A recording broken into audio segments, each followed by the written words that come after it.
All right. I'll delete that sentence.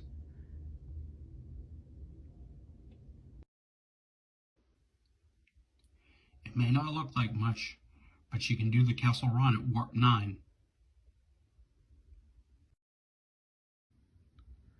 Gee, I thought my arms were crap. Well, at least I have hands. Stupid Dalek. Oh, I don't know, Crow. I don't think being a writer just means you get to decide who lives and who dies.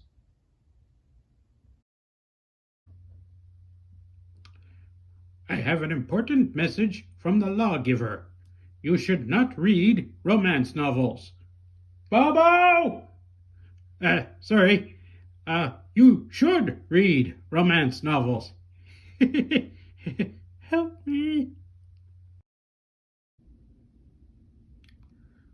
Cybermen have one advantage over the Daleks. What is that? We are easier to paint.